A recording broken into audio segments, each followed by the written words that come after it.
Assalamualaikum warahmatullahi wabarakatuh. Nama saya Ahmad Faisal Zahroni, kelas semester 6E Mojologi. Di sini saya akan mengerjakan tugas, yaitu makalah yang berjudul tentang jendela mazhab Imam Hambali.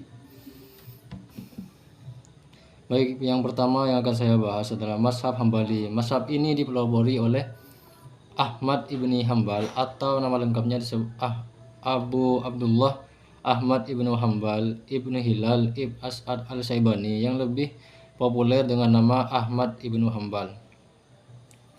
Beliau dilahirkan di kota Baghdad pada tahun 164 Hijriah atau 780 Masehi.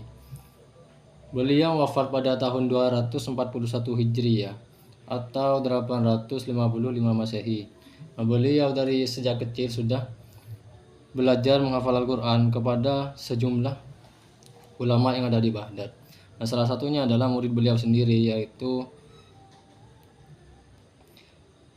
Imam Abu Yusuf, murid dari Imam Abu Hanifah. Terus selanjutnya adalah sejarah dan perkembangannya. Sebagaimana diketahui bahwa ketika agama Islam telah menyebar meluas ke berbagai penjuru, banyak sahabat Nabi yang telah pindah tempat dan juga berpencar ke negara-negara baru. Nah, hal itu kesempatan untuk bertukar pikiran atau bermusyawarah memecahkan sesuatu masalah sukar dilaksanakan. Sejalan dengan pendapat di atas, Qasim Abdul Aziz Khamis menjelaskan bahwa faktor-faktor yang menyebabkan ikhtilaf di kalangan sahabat ada 3, yaitu nomor 1, perbedaan para sahabat dalam memahami nas-nas Al-Quran. Yang nomor 2, perbedaan para sahabat disebabkan perbedaan riwayat. Yang terakhir adalah perbedaan para sahabat disebabkan karena ro'yu. Sementara Jalaluddin Rahmat melihat penyebab ikhtilaf dari sudut pandang yang berbeda. Nah, beliau berpendapat bahwa salah satu sebab ulama ikhtilaf itu diantaranya adalah para sahabat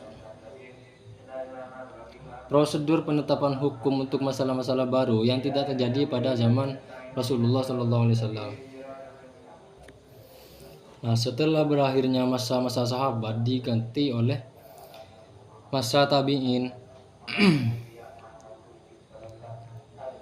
muncullah generasi tabi'in. Ijtihad para sahabat dan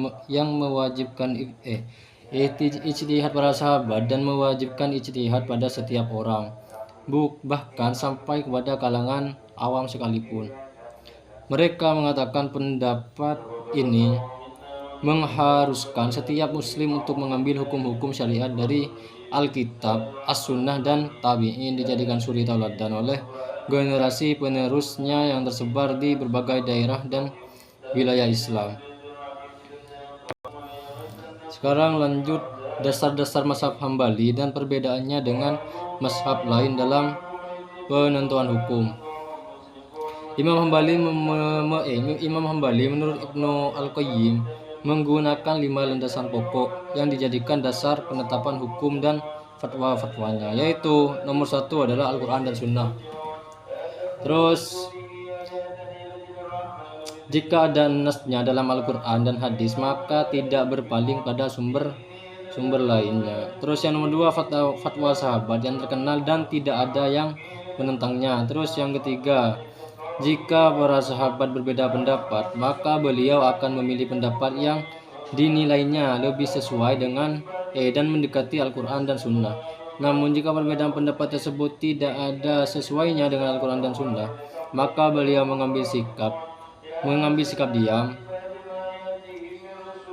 atau meriwayatkan kedua-duanya. Yang keempat, mengambil hadis mursal atau sanadnya tidak disebutkan perawinya dan hadis doif. Dalam hal ini hadis doif lebih didahulukan daripada qiyas. Nomor 5, qiyas digunakan bila tidak ditemukan dasar hukumnya dari keempat sumber di atas Mazhab Hambali berdasarkan atas nas yaitu Al-Quran dan hadis sahih. Terus kesimpulannya adalah mazhab fikih besar yang menempati urutan keempat berdasarkan periodisasi kemunculannya adalah mazhab Hambali yang didirikan oleh muhaddis besar Imam Ahmad bin Muhammad bin Hambal.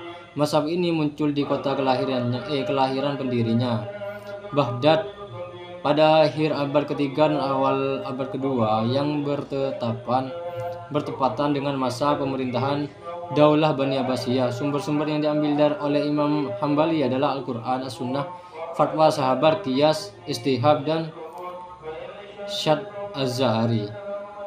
Mungkin itu saja yang dapat saya presentasikan. Assalamualaikum warahmatullahi wabarakatuh.